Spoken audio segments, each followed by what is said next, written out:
Lucas capítulo 20, de hecho al final el 19 realmente, vamos a comenzar desde el 19:45 del Evangelio de Lucas. Ándale, ese hay que pagarlo. Estamos en este viaje de Jesús, estamos llegando al final de esta larga jornada de casi 33 años para Cristo, y es emocionante ver todo lo que Él ha venido haciendo, todo lo que Él ha venido diciendo, y realmente como que poner eso en la perspectiva, porque finalmente cada una de las cosas que ocurrieron tenían como que finalmente su objetivo final, que era Jesús en la cruz.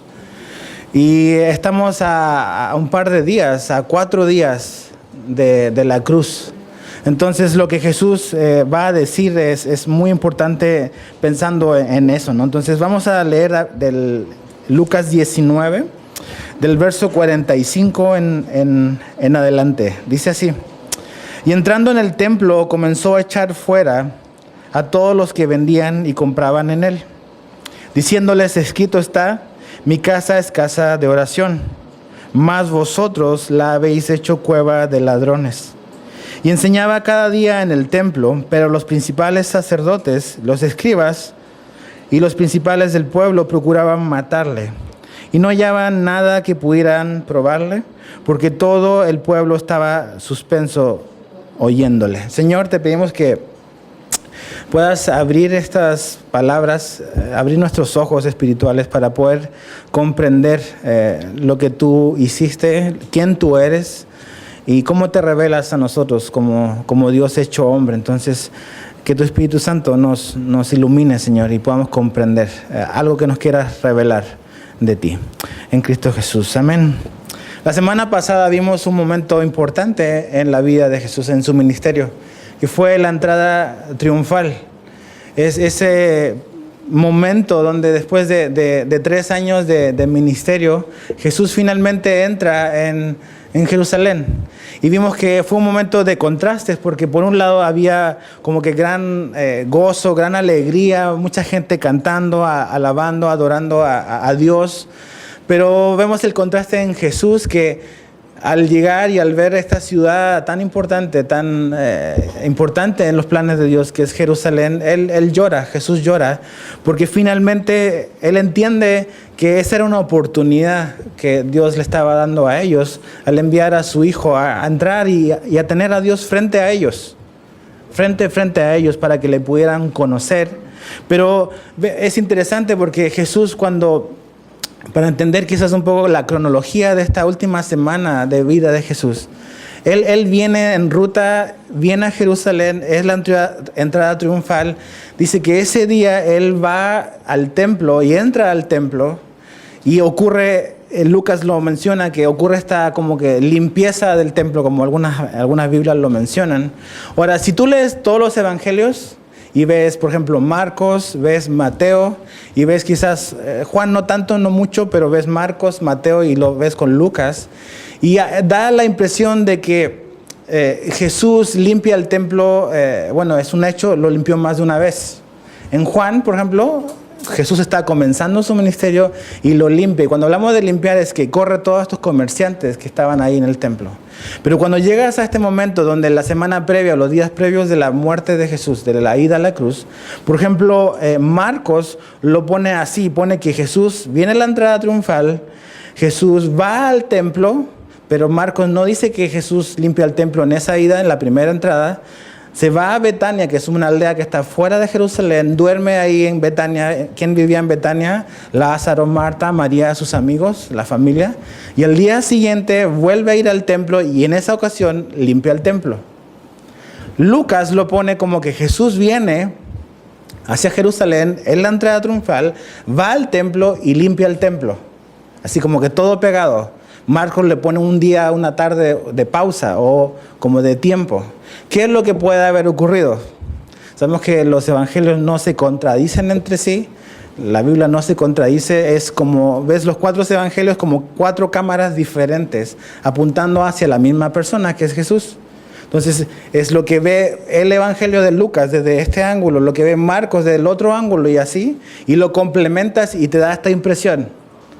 Quizás, y no podemos afirmarlo categóricamente, quizás Jesús viene a Jerusalén, viene a la entrada triunfal, va al templo y lo limpia, corre a los comerciantes, se va a Betania a dormir, vuelve al día siguiente y vuelve a limpiar el templo 2 veces seguidas, así como que una tras otra. Puede ser, y quizás eso tiene sentido por ver tanto enojo en los sacerdotes y en los líderes religiosos. Y vemos un poco eso, quizás si ese es el caso, en que por un lado ves que en 3 años los religiosos no han cambiado en lo absoluto. Jesús comienza su ministerio y Juan dice que limpió el templo. Pasan 3 años y los religiosos siguen haciendo su negocio en el templo. Vuelve Jesús y los vuelve a correr. Y es bueno eso. Bueno, es malo que estén comerciando en el templo, pero es bueno que Jesús no haya cambiado. O sea, que siga siendo exactamente la misma persona. Las mismas cosas importantes para él en un comienzo lo son en el final. Pero ¿qué nos habla a nosotros? Y creo que muchas veces Jesús viene a nuestra vida y nos quiere limpiar de cosas que no son convenientes y que le estorban a él. Pero al día siguiente ahí estamos otra vez haciendo las mismas cosas. Y Jesús tiene que venir otra vez y volvernos a limpiar y volver a hacer esa obra de sacar de nuestra vida lo que no le agrada, lo que no le honra. Ahora pensaba en esto del templo y de todo. La Biblia dice que nuestra vida, si tú eres un creyente en Jesús, dice que nuestra vida es un templo del Espíritu Santo. Ahora me pregunto, ¿qué mesas, qué cosas querrá sacar Jesús de mi vida? ¿No? ¿Qué cosas que le estorban Jesús querrá limpiar? ¿Qué mesas querrá dar vuelta? Porque dice, lo complementas con los evangelios, por ejemplo, Mateo 21, que es el mismo evento, dice que Jesús volcó las mesas. Las mesas que estaban alrededor ahí en los patios del templo. Era un templo enorme, muy, muy grande. Y había diferentes patios, estaba el patio de los gentiles, que es probablemente donde esto está ocurriendo. Y Jesús estaba tan indignado, tan enojado, que dice que empezó a voltear las mesas de los comerciantes, de los cambistas. Cuando tú ibas al templo, ¿qué es lo que encontrabas en ese lugar? Acuérdate, esto es Pascua, van a celebrar Pascua en un par de días. Es una de las fiestas más importantes en el calendario religioso judío. En la Pascua venían los judíos de todos los rincones del mundo a una peregrinación a Jerusalén. ¿Y qué es lo que hacían en esa peregrinación? Traían animales y los sacrificaban porque esa era la manera como ellos adoraban a Dios en el Antiguo Testamento. Entonces traen sus animales, pero vienen de diferentes partes. Entonces estos comerciantes que aparecen aquí en esta historia son las personas, era como que las tiendas certificadas que vendían animales. ¿Qué animales podías encontrar afuera del templo o en los patios que vendían? Podías encontrar bueyes, podías encontrar corderos, podías encontrar palomas. Ellos te vendían eso. Si tú no traías para ofrecer y para sacrificar a Dios, ellos te lo ofrecían. También dice Marcos y Mateo que Jesús volteó las mesas de los cambistas. ¿Y quién eran los cambistas? Eran casas de cambio. Como ahora tú tienes dólares, te pagan en dólares y vas y los cambias y te dan peso mexicano. Y eso es lo que había dentro de las instalaciones o de los servicios que había en el templo, era una casa de cambio. Porque la gente pagaba como un tributo, los judíos pagaban un tributo en favor del templo. Entonces traían como que sus pesos mexicanos, iban ahí y los cambiaban y podían tener en los ciclos o los shekels que le llaman los judíos, poder pagar el tributo o pagar como que una cuota. Pero ¿qué era lo que estaba pasando? Jesús ve eso y se indigna, se enoja. Y tú dices, o sea, ¿ese es el Jesús del que me hablaron? O sea, el paz y amor y todo eso. Y ves a Jesús súper enojado, muy, muy enojado, indignado, haciendo esto y quitándolos y corriéndolos. ¿Por qué? Porque dice, ustedes convirtieron mi casa de oración en una cueva de ladrones. ¿Y qué era lo que pasaba con este comercio? Tú a veces ves que a lo mejor aquí a veces vendemos ciertas cosas que son de ayuda para ciertos ministerios de la iglesia. Pero lo que hacían ellos, estos comerciantes, es que te vendían los animales para que tú pudieses sacrificarlos. Y te decían, ¿y cuál era la maña? Tú traías el tuyo y te decían, no, tu animal no sirve. Porque tiene esto, tiene esto otro. Y siempre encontraban algo para el cual desecharlo. ¿Y qué es lo que hacían? Pero yo tengo uno que sí sirve. Cómpramelo a mí y puedes adorar y puedes sacrificar a Dios. Pero tu animal no sirve. Y Jesús ve eso y se indigna. ¿Por qué? Porque realmente no era porque los animales no estaban aptos para ser sacrificados. Era simplemente porque esta gente quería hacer negocio de la gente que iba a la iglesia. Y ves, en 2000 años, que realmente eso no ha cambiado mucho. La neta, no ha cambiado mucho. Ves que la gente va y desde adelante, o ves en la televisión, o puedes en internet puedes encontrar lo que quieras. De gente que te quiere vender algo, que si tú no lo tienes, pues tú no puedes adorar a Dios. O que si tú lo compras, como que vas a estar más cerca de Dios. Y te lo venden así. Escuchaba hace un tiempo a un pastor que decía que una de las cosas más absurdas que les tocó escuchar a un predicador que salía en la televisión era que vendía unas carteras mágicas que tú ponías ahí y todo el dinero Dios te lo multiplicaba. Que nada más te cobraban $25 por la cartera. Entonces yo decía, pues si tienes esa cartera, ¿para qué la andas vendiendo? Pones tu dinero y la multiplicas sola. O sea, ¿para qué se la quería vender a la gente? Y así. Y es lo mismo ahorita. Que compra este polvito de no sé dónde. Que compra este aceite de acá. Y que si tú lo compras y que acá, y te andan vendiendo un montón de cosas. Y Jesús, si viniera hoy en día y visitara así físicamente nuestras iglesias, ¿qué es lo que diría Jesús? Probablemente lo mismo. Que hemos transformado un lugar que es para oración. Eso es la iglesia. La iglesia, no dice Jesús, es un lugar para conciertos. No es la casa de conciertos, es la casa de oración.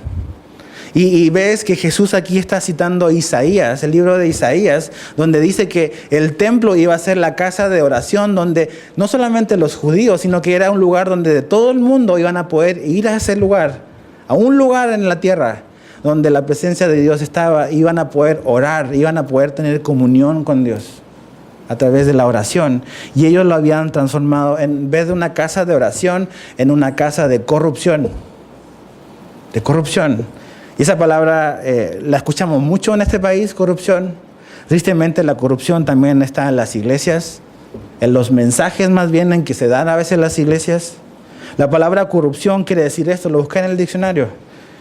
Y dice, corrupción es presión mediante amenazas para obligarte a actuar en determinada manera y obtener dinero u beneficio. Eso es corrupción. Es como presionarte para obtener dinero o algún beneficio. ¿Y qué es lo que a veces ves en algunas partes? Es que no, que tienes que dar esto, que tienes que ofender acá, y que tienes que dar esto otro, y que tienes que comprar esto, que si lo compras Dios te va a bendecir. Y todo el discurso. Todo el discurso. Y Jesús ve eso y se indigna. No solamente se pone triste, se enoja. Porque a Jesús le incomoda, le detesta realmente cualquier cosa que sea un obstáculo entre Él y nosotros. Y esta gente estaba haciendo eso, estaba haciendo un obstáculo en todas estas personas que venían de todo el mundo a adorar a Dios y le decían, no, eso que tú vas a ofrecer no sirve, cómprame esto. Y Jesús dice, no puede ser. Y tú quizás pensarías que el último lugar donde se escondería un ladrón sería en una iglesia. Y Jesús dice, la iglesia se ha transformado en una cueva de ladrones. Todos están ahí escondidos. Porque tienen esta apariencia de piedad y de ser espirituales, pero en el fondo son unos viles ladrones, dice Jesús. Han transformado un lugar donde es relación con Dios en un asunto de negocio. Y es triste ver eso. Y eso es algo con lo cual, pues generalmente, pues la gente que no conoce a Cristo o que conoce muy poco de Él, nos apunta con el dedo a nosotros. Que los cristianos son buenos para pedir dinero, un montón de cosas. Y no quiere decir que ya no pedimos dinero, pero tienes que entender lo que Dios dice de eso, de cómo se debe de hacer. Pero aquí Jesús está como que reprochando y recriminando esta actitud en estos religiosos. Ahora es interesante, estos negocios que habían en el templo eran concesiones, eran simples concesiones. ¿Y quién manejaba las concesiones? El sumo sacerdote. Entonces, cuando Jesús viene y empieza a echar a todos estos comerciantes, ¿el bolsillo de quién está tocando? Del sumo sacerdote, de Anás y de su yerno Caifás. Es por eso que entiendes y empezamos como que a atar cabos y ves toda la ira y todo el enojo de estos hombres en contra de Jesús, porque Jesús vino a perjudicar su negocio, el business que tenían ahí en la iglesia. Enojadísimos. Entonces fíjate lo que ocurre ahora sí, el capítulo 20, al día siguiente, dice, sucedió un día que enseñando Jesús al pueblo en el templo y anunciando el evangelio, llegaron los principales sacerdotes y los escribas con los ancianos y le hablaron diciendo, dinos, ¿con qué autoridad haces estas cosas? ¿O quién es el que te ha dado esta autoridad? Respondiendo Jesús les dijo, os haré yo también una pregunta, respondedme. Entonces, algo que ves acá es que Jesús va al templo y esos días estuvo yendo un par de veces al templo y enseñaba. Pero pensaba, ¿no? O sea, ¿por qué esta gente va al templo? ¿Cuáles eran sus motivaciones? ¿Cuáles eran sus intenciones?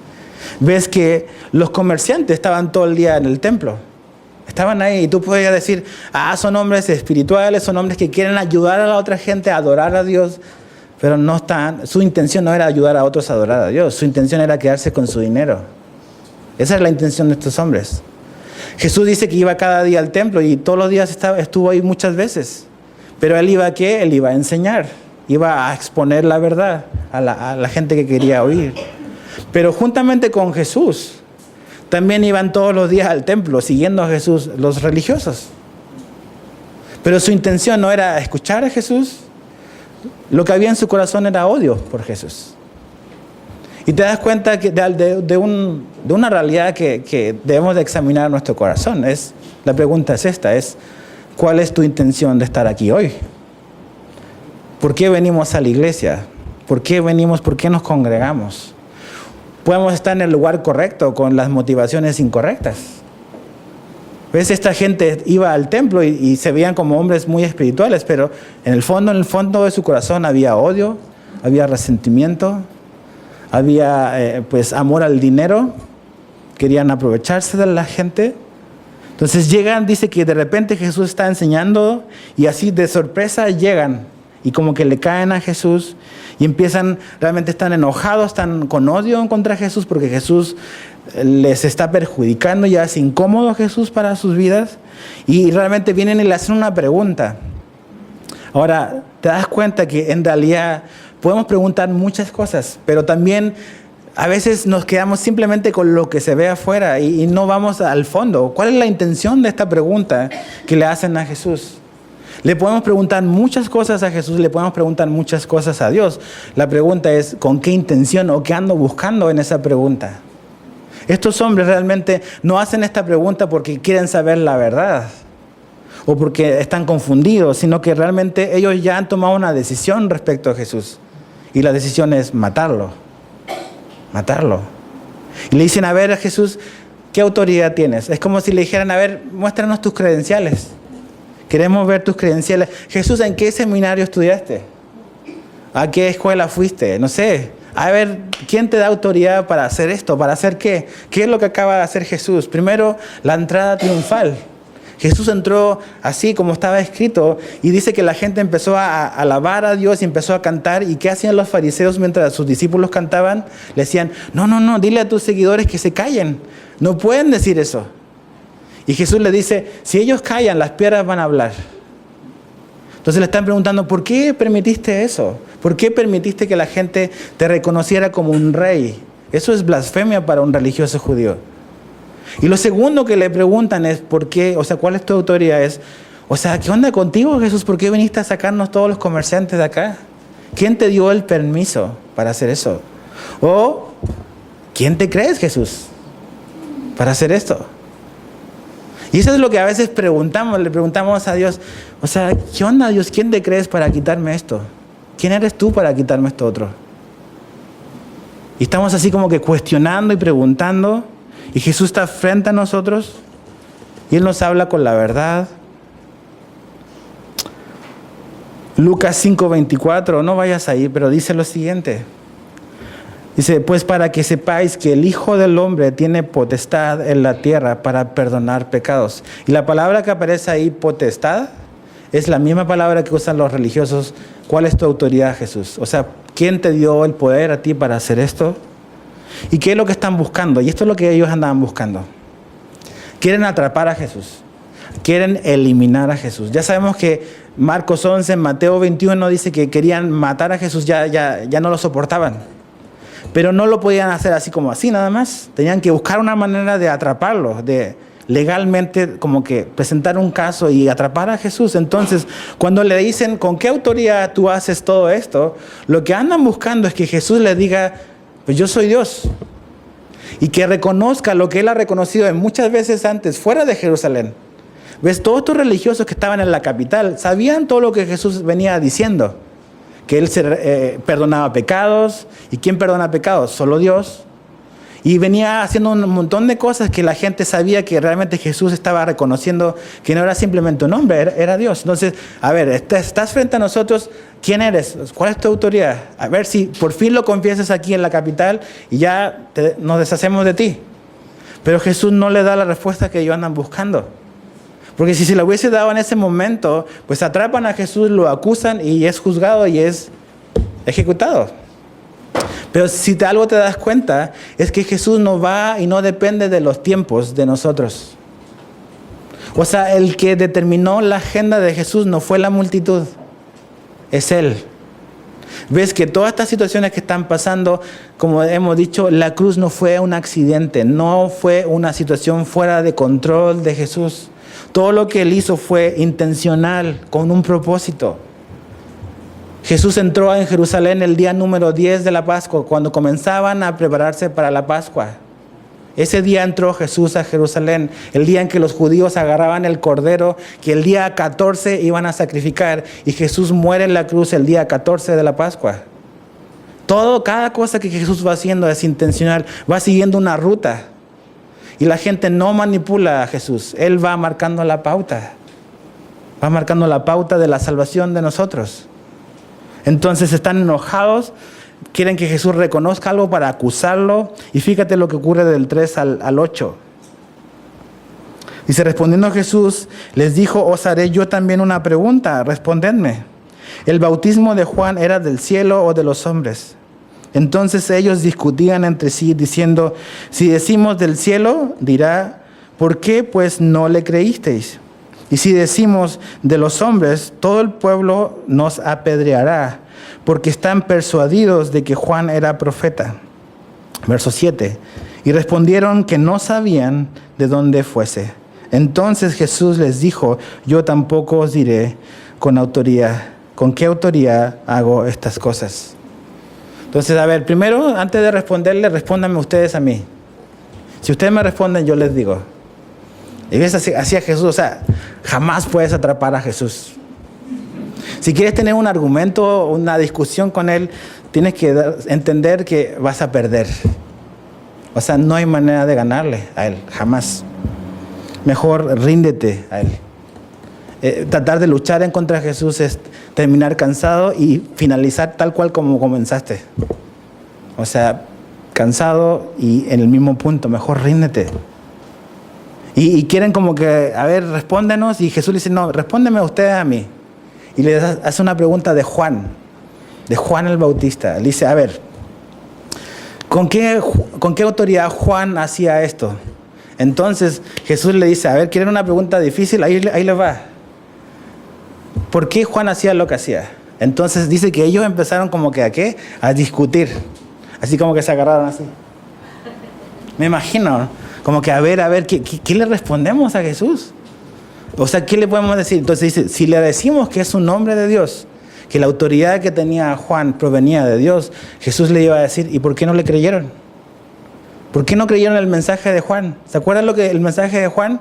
Cuando Juan ve a Jesús venir, en Juan 2 dice, he aquí el Cordero de Dios, el que quita el pecado del mundo.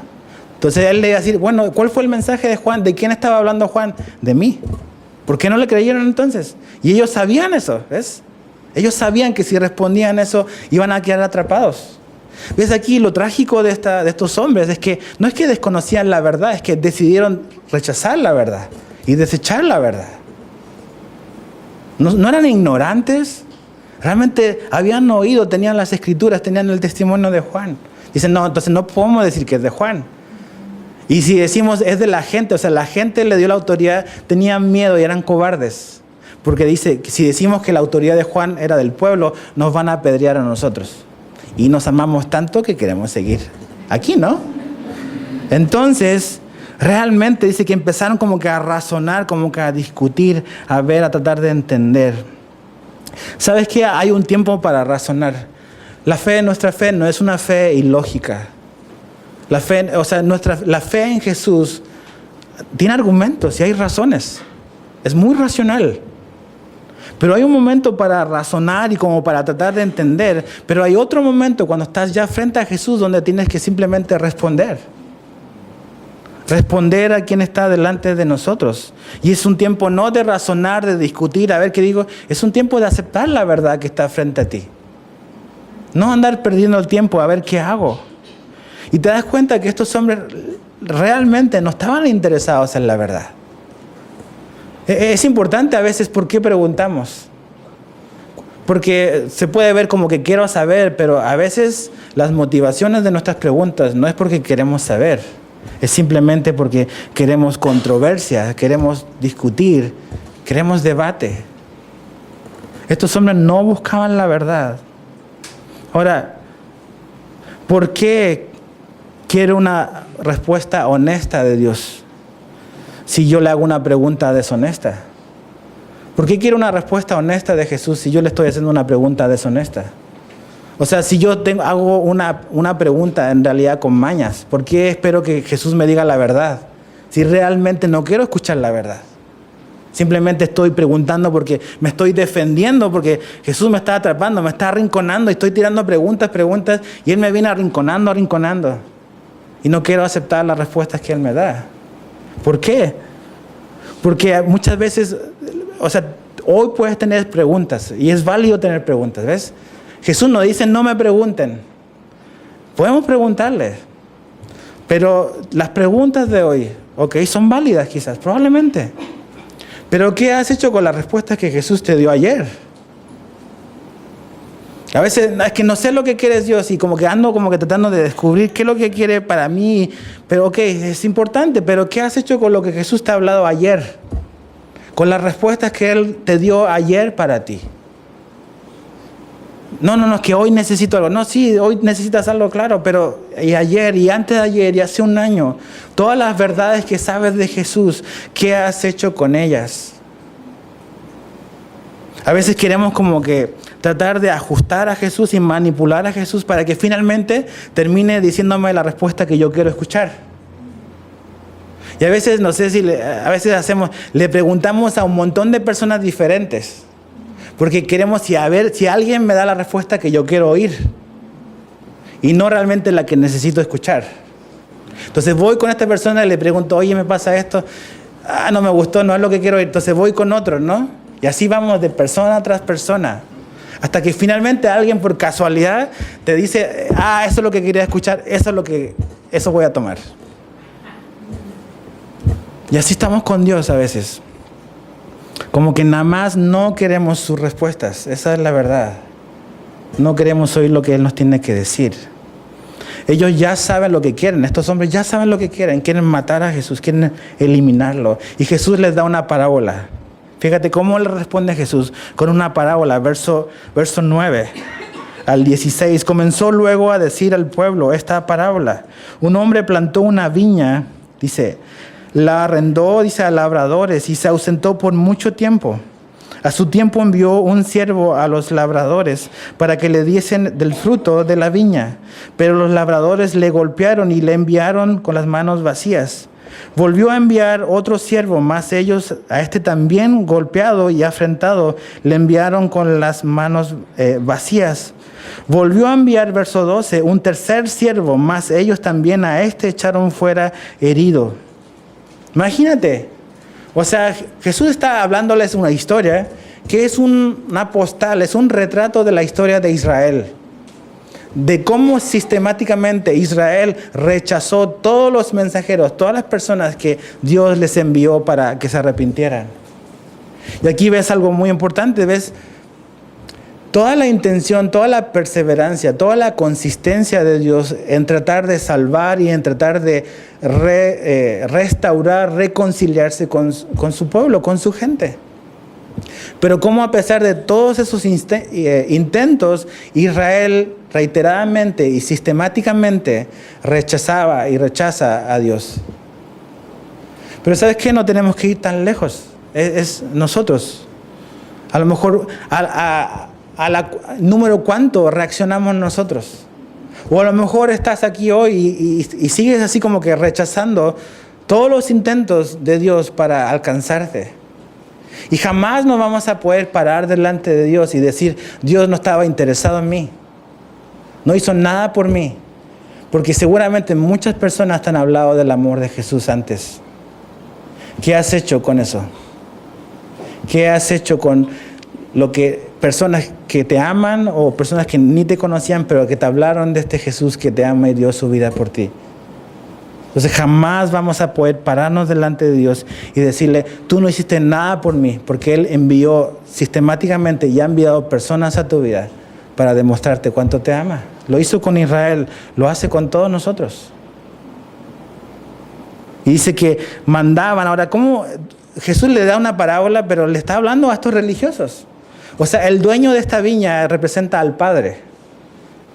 El Padre tiene una viña, plantó una viña y esa viña se la arrendó a estos servidores. Estos servidores representan a los líderes religiosos. Jesús le está hablando a ellos. Esa es la respuesta de Jesús para ellos. Representan a estos arrendadores que tienen esta viña. Ahora, importante, estos arrendadores no plantaron la viña. 2, estos arrendadores no son dueños de la viña. Lo que Jesús le está diciendo a estos religiosos, ustedes no son los dueños de Israel, ustedes no le dieron vida a Israel. Israel no les pertenece a ustedes, le pertenece a Dios. Pero ellos habían tomado como que atribuciones de sentirse dueños de la gente y como que el canal oficial para llegar a Dios, y lo eran, o sea, Dios los puso a ellos. Pero realmente estaba todo chueco, todo distorsionado. Y manda uno, manda dos, y a todos los golpearon, los mandaron de vuelta. Y ves cuál es el corazón de ellos. No queremos saber nada de Dios, queremos quedarnos acá. Y ves el Antiguo Testamento, cómo Dios levantó a hombres y mujeres y todos, o sea, ves sus vidas y sufrieron y fueron rechazados. Y esa es la constante. Ves el libro de Jueces, ves la historia de Israel, que hacían lo malo delante de los ojos de Dios. Dios levantaba a un libertador y se reconciliaban y pasaba un par de tiempo y otra vez dice que volvían a hacer lo malo ante los ojos de Dios y veces se sube y baja. Así. Necedad, desobediencia. Pero lo increíble es que dice este dueño de esta viña es, ok, voy a hacer algo totalmente radical. Voy a mandar a mi propio hijo. Si yo hubiese sido su consejero, le hubiese dicho, no mandes a tu hijo. ¿Acaso no ves lo que hacen con las personas? O sea, a personas que mandas los terminan matando. Y este hombre, este dueño de la viña que representa al Padre, toma ese gran riesgo y esa gran jugada y se la juega por esta gente y manda a su hijo amado que representa a Jesús. ¿Y qué termina haciendo? Matando también al hijo. ¿Qué va a ocurrir en 4 días más? Jesús va a estar clavado en la cruz. Ahí va a estar. ¿Ves? Esa es la historia de la humanidad. Los intentos de Dios de reconciliarnos y a veces nuestra perseverancia en resistir, en no querer saber nada de Él.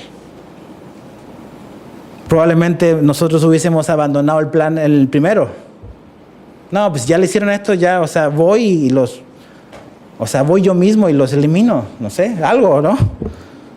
Pero no, manda paciente, esperando cambio, esperando respuesta. ¿Sabes lo que dice Romanos? dice que es la bondad de Dios, la benignidad, la paciencia de Dios la que nos debe de llevar al arrepentimiento. Nosotros pensamos y vemos la paciencia de Dios como una puerta abierta para seguir haciendo lo que queremos. Pero Dios ve el tiempo y la paciencia como una oportunidad, una invitación todos los días para cambiar y regresar a Él. Dice Pedro que Dios no quiere que nadie perezca, que todos vengan y procedan al arrepentimiento. Por eso Él no ha regresado. Él está esperando aún, quizás por personas aquí, que procedan al arrepentimiento. Y manda a su Hijo amado, dice esta historia. Y ¿sabes qué? Dios está interesado en su gente. Dios estaba interesado en ti. Pero lo matan. Fíjate lo que dice el verso 17. Verso 16 al final dice, cuando ellos oyeron esto, dijeron, Dios nos libre. Los fariseos que están escuchando dicen, Dios nos libre. Imagínate. Pero él mirándolos dijo, ¿qué pues es lo que está escrito? La piedra que desecharon los edificadores ha venido a ser cabeza del ángulo. Todo el que cayere sobre ella, sobre aquella piedra, será quebrantado, mas sobre quien ella cayere le desmenuzará. Y aquí Jesús está hablando de esta piedra.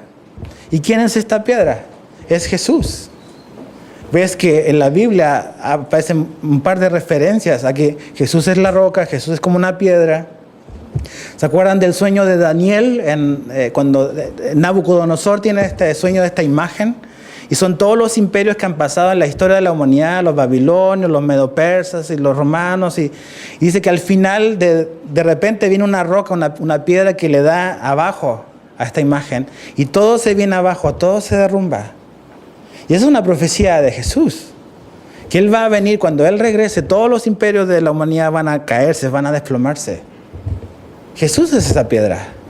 Jesús es una roca. Ahora, lo interesante dice que esta piedra que desecharon los edificadores ha venido a ser la cabeza del ángulo. ¿De qué está hablando ahí? Y eso Pablo lo menciona, Pedro lo menciona, que Jesús es esa piedra angular. ¿Has escuchado esa palabra, piedra angular? Y lo que quiere decir eso que es piedra angular es que es el cimiento. Jesús es esa piedra que es el cimiento de todas las cosas. Entonces, y con esto voy a terminar, y es lo más importante. Tú puedes ver a Jesús y Jesús puede representar dos cosas para ti. Puede ser esa piedra angular que Él quiere ser, ese cimiento, o puede ser también una piedra de tropiezo para tu vida. Puede ser las dos cosas. Y tú vas a decidir qué es lo que es para ti. Ahora, vamos a Efesios 2:20, por favor.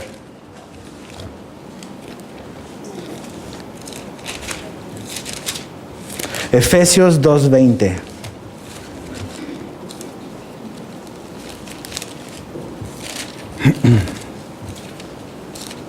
Dice, son palabras de Pablo, dice, edificados sobre el fundamento de los apóstoles y profetas. Fíjate, siendo la principal piedra del ángulo Jesucristo mismo. ¿Ves? Ahí está. La Biblia se interpreta a sí misma sola. La piedra angular es Jesucristo. Él es la roca, la piedra, dice. Fíjate el verso 21. En quien todo el edificio, bien coordinado, va creciendo para ser un templo santo en el Señor. En quien vosotros también sois juntamente edificados para morada de Dios en el Espíritu. ¿Cuál es el propósito de Dios para tu vida? ¿Qué es lo que Dios quiere? Quiere que tu vida esté cimentada en Jesucristo. Que Cristo sea esa piedra angular, ese cimiento en tu vida. Y yo a lo mejor no cuestiono que Jesús está presente en tu vida, pero puede estar presente de diferentes maneras. Puedes ver a Jesús como esa piedra angular, ese cimiento, que es el cimiento lo que le da sustento a toda tu vida. O Jesús puede ser simplemente un accesorio más en tu vida. También lo puede ser. Entonces, ¿quién es Jesús para ti? ¿Un cimiento? O sea, en lo cual tú estás basado, agarrado y todo lo construyes ahí. ¿O es simplemente un accesorio, como algo que hace que tu casa se vea bonito, como un detalle? como un bonito cuadro en tu casa, que está presente, pero es simplemente un cuadro, pero no es un cimiento, no es sobre lo cual estás edificando. Y pueden ser las dos cosas, o sea, es una u otra en tu vida. O puede ser un tropiezo. Mira, vamos a Mateo 11. Mateo 11, 16. 6. Mateo 11, 6. Dice, bienaventurado es el que no halle tropiezo en mí. Bienaventurado el que no halle tropiezo en mí. Y esas palabras Jesús las dice después de que vienen los siervos de Juan, el Bautista. Juan estaba en la cárcel y le manda a preguntar a Jesús, oye Jesús, tengo una duda. ¿Eras tú realmente el que había de venir? Porque como que ahora estoy en la cárcel y todos se vino en contra mía y a lo mejor no eres tú. Y Jesús dice, bienaventurado el que no haya tropiezo en mí. ¿Sabes qué? Eso a lo mejor puede ser Jesús para ti también, puede ser un tropiezo. O sea, Jesús es un tropiezo para ti o para algunos aquí, quizás ¿en qué? En que Jesús está como que estorbando lo que tú finalmente quieres hacer. Y como que, ay, nomás no puedo porque Jesús ahí está haciéndome tropezar siempre, acordándome de su amor y que me ama y que me quiere redimir. Pero quiero hacer esto otro. Y está siempre tropezando en la misma piedra. Pero es Jesús ahí tratando de estorbarte para que no vayas tras eso. Para salvarte. Pero Jesús puede hacer eso, puede ser un tropiezo. Dice, bienaventurado o más que feliz el que no haya tropiezo en Jesús. Lo puedes encontrar. Puedes encontrar razones en Jesús que son un obstáculo para lo que tú quieras alcanzar. Tienes sueños, tienes metas y resulta que Jesús no entra en la ecuación y Jesús es un tropiezo, es una piedra de tropiezo para ti. Qué triste que sea eso. Él no vino a ser una piedra de tropiezo, Él vino a ser esa piedra angular que te va a sostener en todo momento. Pero es interesante, volviendo ahí a Lucas 20, la última frase así como que me llegó mucho. Verso 18 dice, todo el que cayere sobre aquella piedra, o sea, ok, la piedra es Jesús. Ok, dice, todo el que cayere sobre Jesús será quebrantado. Mas sobre quien ella cayere, o sea, sobre lo cual Jesús cayere, le desmenuzará. Y es esto. No puedes pretender salir ileso si vienes a Jesús. Vas a venir a Jesús, vas a salir lastimado. Créeme, vas a salir rasguñado. Porque no puedes, o yo no puedo pretender venir a Jesús y seguir igual como cuando llegué. Dice, si yo vengo a esta piedra, si yo me aviento encima de esta piedra, yo voy a ser quebrantado. ¿Ves?